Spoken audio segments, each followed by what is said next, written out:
Баршаңызға сәлем. Бүгін сіздермен өте тәтті снекерс пирогын жасайтын боламыз.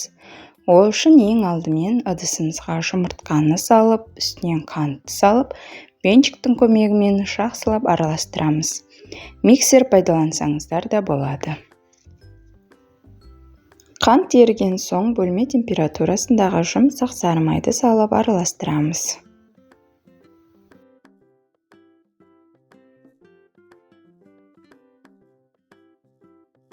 Сары май біркелкі араласқаннан соң ұнды, какаоны және қопсытқышты салып, жақсылап араластырып, қолымызбен жұмсақ қамыр илейміз.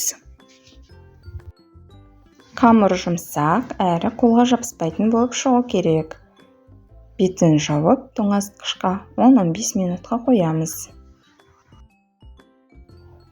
Енді салмасын дайындаймыз. Ол үшін қоюлатылған шоколадты сүтке арахис жаңғақтарын салып араластырамыз.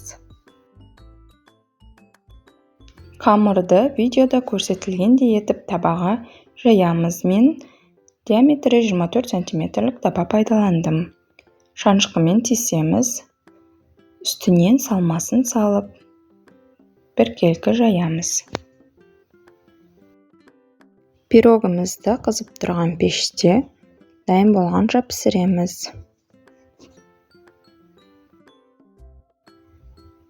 Енді ганаш дайындаймыз. Ол үшін кілегей немесе сүт, немесе сары майды пайдалансаңыздар болады.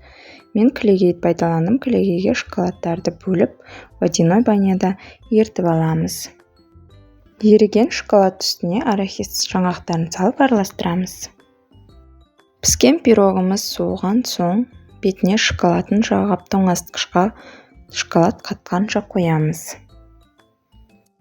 Снекерс пирогымыз дайын. Менде шоколады кішкене қатайған жоқ. Ерте алып қойыппын. Сіздерге әбден бетіндегі шоколады қатқанша тоңазытқышты ұстауға кеңес беремін. Сіздер де осы рецепт бойынша үйде пирогты жасап дайындап көріңіздер. Егер видео рецепт ұнаған болса, каналыма жазылуды, лайк басуды, комментарий жазуды ұмытпаңыздар. Ас болсын. Каналымда жаңа рецепттер күтіңіздер.